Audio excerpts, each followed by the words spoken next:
Sudah terlapor kasus tudingan ijazah palsu Jokowi, Roy Suryo CS menggelar deklarasi tolak kriminalisasi di Gedung Juang Menteng, Jakarta.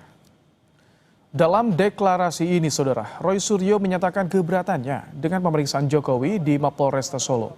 Roy Suryo CS juga sudah bersurat ke Polda Metro Jaya untuk meminta gelar perkara khusus atas kasus dugaan pencemaran nama baik tudingan ijazah palsu Jokowi. Malah hadir di sebuah acara rame-rame teriak-teriak di atas mimbar. Ya, itu kan sama sekali tidak benar. Jadi artinya kami sangat berkeberatan dengan moda pemeriksaan cara gini. Polri gimana mau dicintai masyarakat kalau pemeriksaannya sangat subjektif semacam ini? Itu tanggapan saya. Yang jelas pemeriksaan di Solo ini membuat lari dari tanggung jawabnya untuk dia membawa ijazah aslinya dan kemudian ditunjukkan dan disita. Ya, kami arahkan kepada Wasidik di Polda Metro Jaya untuk membuat gelar perkara khusus di Polda Metro Jaya agar gelar perkaranya itu tidak mengulang gelar perkara yang ada pada Barreskrim yang itu mengulang kesalahan karena melakukan gelar perkara secara subjektif.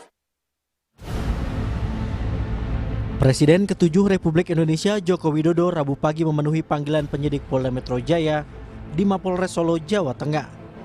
Jokowi diperiksa sebagai saksi pelapor dalam kasus dugaan fitnah dan pencemaran nama baik dengan terlapor Roy Suryo CS. Usai menjalani pemeriksaan selama 3 jam, Presiden ke-7 Republik Indonesia Joko Widodo mengatakan dirinya menjawab 45 pertanyaan dari penyidik, mulai soal kuliahnya hingga terkait kader PSI yang unggah foto ijazah Jokowi di media sosial.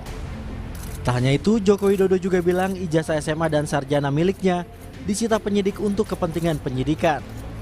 Yang kedua, saya juga tidak memerintahkan untuk memposting ijazah itu di media sosial. Saya jawab apa adanya. Kemudian juga yang kedua mengenai Pak Insinyur Kasmujo, saya sampaikan bahwa beliau itu adalah dosen pembimbing saya dan memang dosen pembimbing saya. Tapi untuk dosen pembimbing skripsi memang bukan Pak Kasmujo tapi Profesor Dr. Insinyur Ahmad Sumitro. Ini untuk lebih memperjelas saja. Ya, juga sudah dilakukan tadi penyitaan ijazah asli S1 dan SMA oleh penyidik. Dua jenis ijazah aja Pak yang disita? Iya. Tadi juga bersama-sama ya dengan saksi-saksi yang lain yang juga diperiksa ada berapa? 11. Selain ijazah Jokowi, penyidik dari Polda Metro Jaya juga menyita ijazah teman SMA Jokowi saat pemeriksaan di Mapolres Surakarta pada Selasa kemarin. Total ada 5 ijazah teman SMA Jokowi yang disita penyidik. Ada berapa ijazah yang disita? Gimana? Ada 5. Ada 5. Ya. Ada 5 ijazah. Jadi sebagai bukti nanti ya, untuk uji forensik. Walau kasus ini sudah masuk ke tahap penyidikan, namun belum ada satu orang pun yang ditetapkan sebagai tersangka oleh penyidik. Widi Nugroho, Kompas TV Solo, Jawa Tengah.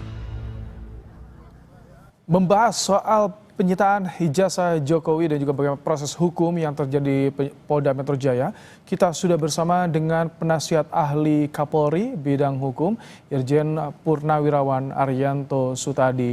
Selamat malam Pak Ari. Selamat malam Pak Ibrahim. Baik. Selamat malam Pak Hamzah. Hari ini penyidik dari Polda Metro Jaya menyita ijazah SMA dan juga sarjana milik Joko Widodo. Ini kepentingannya untuk apa Pak Ari menurut Anda? Ya, seperti saya sampaikan dari dulu ya, ini sudah naik ke penyidikan Pak. Jadi langkah-langkah dari penyidik sekarang ini adalah mengumpulkan barang bukti, mengumpulkan saksi dengan cara yang sesuai dengan undang-undang. Kalau sudah sampai pada tingkat penyidikan, maka pencariannya itu harus berdasarkan pakai semangat ataupun legalitasnya itu pakai pro justisia. Meriksa saksi juga pakai kop pro justisia. Gitu kan. Kemudian menyita barang juga ini kalau dulu kan waktu tahap penyelidikan hanya pinjam saja, melihat-lihat gitu membandingkan. Tapi karena ini akan dijadikan sebagai barang bukti, ya maka ijazahnya apapun barang bukti yang ada di sana itu disita kemudian.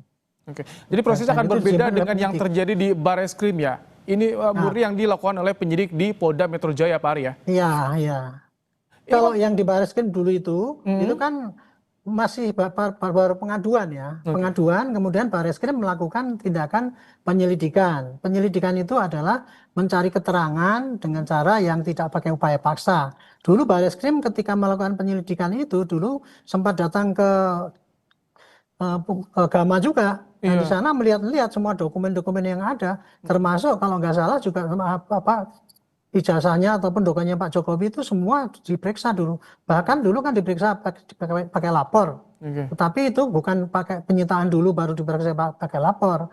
Nah kalau ini dari laporan yang di Polda Metro ini kan Pak Jokowi sebagai pelapor ini. Pelapor kan kemudian sudah naik penyidikan, maka pelapor itu Pak Jokowi menunjukkan ijazah aslinya.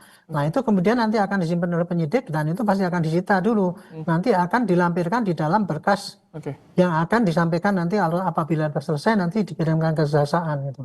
Ini kan sudah sempat diuji keaslian di Barreskrim, namun di Polda Metro Jaya kembali disita. Ijazah teman Jokowi juga sama disita untuk kepentingan penyidikan. Ini prosedurnya artinya diulangi seperti uji forensiknya. Betul. Itu diulangi lagi berarti ya? Iya, karena dulu waktu disampaikan di Barreskrim dulu, kan baru Dumas, belum sampai LP. Dan itu kemudian ternyata memang tidak ada pidananya. Kemudian tidak dilanjutkan penyelidikan. Berarti kan itu nanti kalau itu cuma berhenti gitu aja. Sedangkan kalau yang di Metro itu, ini yang akan disasar oleh Pak Polda Metro itu adalah membuktikan ijazahnya Pak Jokowi itu asli apa enggak, sampai disampaikan di depan hakim sana. Makanya ini disita dan diperiksa ulang, sehingga agar barang bukti itu nanti bisa diserahkan ke kejaksaan dan nanti akan dihadirkan di persidangan.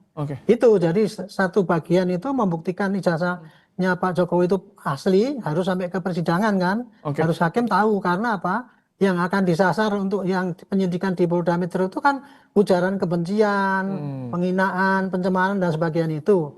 Itu unsur itu hanya bisa positif ya apabila memang ijazahnya Pak Jokowi itu asli. Nah makanya itu pembuktian yang dikirimkan kepada hakim nanti adalah dua sasaran. Membuktikan ijazahnya Pak Jokowi itu asli di depan hakim, sehingga ujaran kebencian dan sebagainya itu bisa menjadikan dakwaan untuk menjatuhkan pada tersangka-tersangka itu gitu. Biasanya kan kalau untuk di kasus pidana, ekspos sering gelar perkara oleh penyidik. Itu suka ditunjukkan tuh barang bukti yang sudah dikantongi. Apakah dalam hal ini juga bisa jadi nanti barang bukti termasuk ijazah Jokowi ini bisa ditunjukkan pada publik? Seandainya penyidik mau bisa saja. Seandainya penyidik mau ya. Itu bisa. Dalam kasus-kasus yang biasa itu kan misalkan kita nangkep begal kan ada parangnya di situ ditunjukkan gitu. Itu dalam pidana yang murni yang biasa. Tapi kasus ini kan bukan kasus murni pidana nih Pak. Di belakangnya ada unsur-unsur politik untuk menjatuhkan seseorang.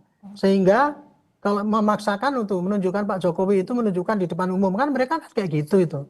Itu tindakan anarki itu. Kalau penyidik itu nuruti kayak gitu, itu namanya kan berarti kan menuruti tindakan anarki demi untuk kepentingan orang-orang yang nggak benar itu gitu. Jadi itu kira-kira sehingga sekarang yang penting penyidik itu melakukan penyidikan sesuai dengan prosedur ya. Udah sita-sita kemudian diperiksa gitu. Nggak perlu lagi untuk ditunjuk-tunjukkan ke depan orang. Nah satu lagi mengenai gelar itu Pak, gelar perkara itu harus terbuka, tidak ada keharusan.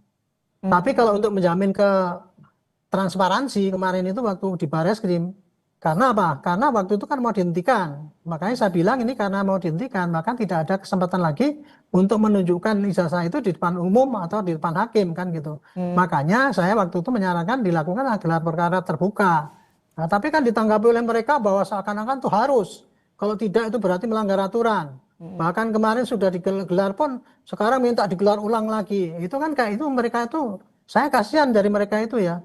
Mereka itu sangat bersemangat dengan menggebu-gebu, dengan menerangkan pada rakyat bahwa prosedurnya seperti ini. Padahal mereka sendiri itu nggak ngerti hukum sama sekali itu. Kalau permintaan soal gelar perkara khusus Pak Ari, ini bagaimana? Dan juga tadi dipertanyakan soal pemeriksaan dilakukan di Mapolresta Solo.